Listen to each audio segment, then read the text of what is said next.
I know what you guys are thinking. You're like, oh, this is like the third Good Pop episode in a row.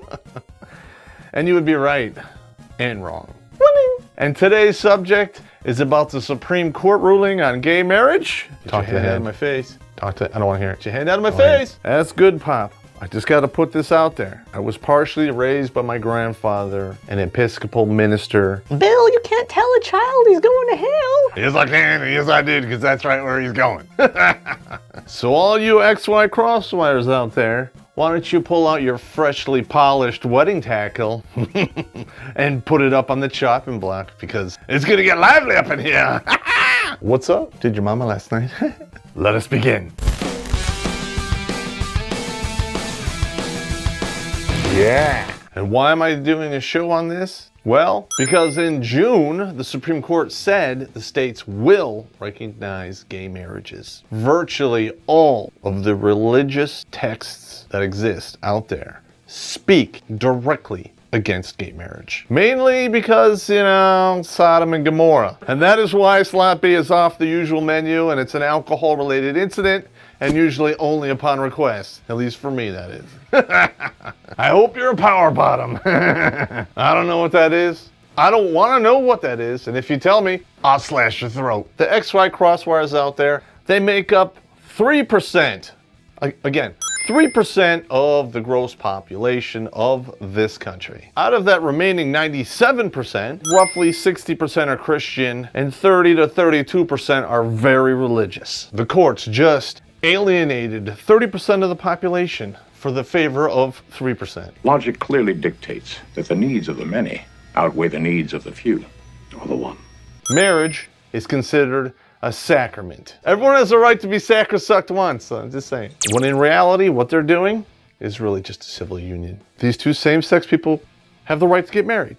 Okay, fine, cool. Come on. Two halves can't make a hole without a hole. Giggity, giggity, giggity, giggity. Now, the religious couple that owns a bakery has to bake them that cake. Oh, and if not, they're gonna get charged over $100,000 in fines. So what we have going on here is people are now being dictated to by the government what they can and cannot do in regards to their personal belief system. Correct me if I'm wrong, but doesn't that sound like the direct opposite of what all the XY crosswires have been fighting for? What the f***? Doesn't that sound like discrimination, but yet going in the other direction? Welcome to Social Justice Warrior America. Bigotry in disguise as tolerance. Jesus loves you, but everyone else thinks you're an asshole. Winning! Suck it hard, suck it long. Unless you're an XY crosswire, and then don't, because that's too many homo suspicion points, I can't take it. And all you lesbians out there, I know you're saying, hey, I don't need a man. But then why does all your sex toys look like penises? And you have a dishwasher full of them, because they are, at the end, dishwasher safe, which is another winning. I'm just f***ing around. Edit that out. This is just comedy, so don't go be bombing my house or nothing. Oh. But, hey, it is what it is. If you want to drive by and throw, dildos on my lawn, that'd be annoying, but it'd be funny. I'm a fair dude. I'm all about equality. The XY crosswires want to have a union so they can share benefits. Sounds fair to me. It is not equality to start punishing bakers because they don't want to bake you a damn cake. Hello? Yeah, you. And the guy behind you. You're in America. If somebody doesn't want to give you a goods and service, you can say, fine, I'll take my money elsewhere. There are literally thousands, if not millions of bakers out there. And I'm sure if one says no, another one will say yes, because he wants your money. Now, I know I'm going to get a lot of flack for this. You got to say what you got to say. The truth hurts. But this Supreme Court case was the coup de grace that killed, once and for all, the institution of marriage as we know it. I'm going to tell you this. Feminism killed marriage in 1968 with the passing of the no-fault divorce laws. At any given time, somebody can walk away from the marriage for no reason whatsoever. And at the time, they did not know that it benefited pretty much just the woman. What the f***?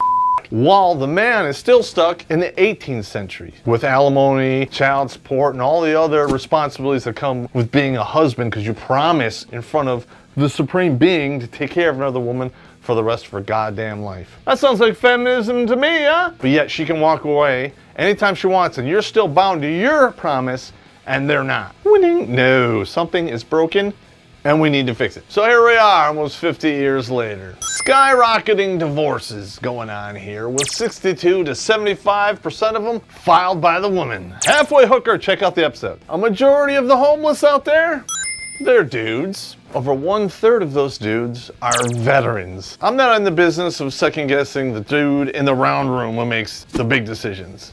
But when 1/3 of your homeless are veterans, but yet you're giving visas and work permits to 11 to 12 million immigrants, there's something wrong. And the argument for no-fault divorce was it would lower female suicides. But what they didn't take into account is the male suicides skyrocket, especially among the veterans. Holy shit! Thanks to feminism and the war on drugs, the prison industrial complex of America has grown astronomically to the point where 3.5% of its total population is now involved in that whole whipping nightmare that's going on. I hope you're a power bottom, whatever that means. Gonorrhea, no. This whole no-fault divorce thing was supposed to make everyone happy, but almost 1/4 of the population is on some type of drug because they're angry or they're depressed. Way to go, radical feminist! Winning? No. You suck. I know you're all out there. Papa, we're all doomed. Oh my God, how do we fix it? Ah! We have to bring the male half of the equation up into the 21st century by allowing them, first option, 50-50 custody. Both parents work, 50-50 custody. We need to get rid of Title IV because it is actually encouraging the extortion of money from men. All that money that's being, used to reimburse these principalities for the enforcement and collection of child support, that's coming out of Social Security. So good luck with that. So it is both a cash cow and a money pit at the same time. Oh, that's right, I forgot. Feminists want these laws in place so they really don't have to work. Idiots. The whole alimony thing is from the 1800s. Feminism has won. That needs to go away. You want to walk out the door? You walk out the door and it's on you. And all you radical feminists out there who are saying the alimony laws are from a time of patriarchy, maybe you should stop protesting when men want to change those laws to make it fair. Criminalize women who make false allegations. A lot of these attorneys are pushing their female clients to do this because it's an auto win. I call this the silver bullet option. If there's no paper trail or proof, it needs to be punished. And while we're at it, we need to disbar those lawyers so they can join the ranks of the homeless, those sons of bitches. Marriage is dead. If you want to drink from that cup of misery and bullshit, don't be surprised when you get bent over and pounded in the slot B by the system. But wait a minute, you're used to that, aren't you? That's so mean. Winning. It makes no impact on my life whatsoever. You male XY crosswires out there, you going to divorce court, you have a better chance of getting some equality out of that place than any of us hetero dudes. What's up with that shit? Which one's gonna get custody? Call it. You win. What the f? And to be honest, I don't give 3 flying shits. Have at it, baby. Enjoy your 50% chance of success. Winning? No. Now you have it in a nutshell. And once you XY crosswires out there are done wiping off your power bottoms, why don't you check out our Patreon page? Throw us a few coins so we can keep doing this. And while we're at it, please hit the subscribe button. Because if you do, I got a whole dishwasher full of dildos that the feminists threw on my lawn.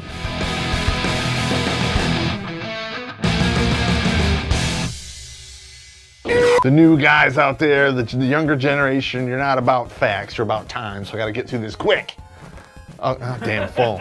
You know what's the difference between a slur and a hooer is? A slur, you can get stuff that's off the menu. Can I shit on your chest, baby? Yeah!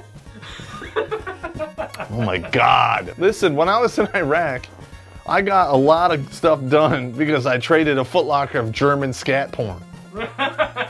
I mean, those sick f***ers were, I got some amazing shit done. I'm like, hey, got a Foot Locker of German scat porn. What can I get for that?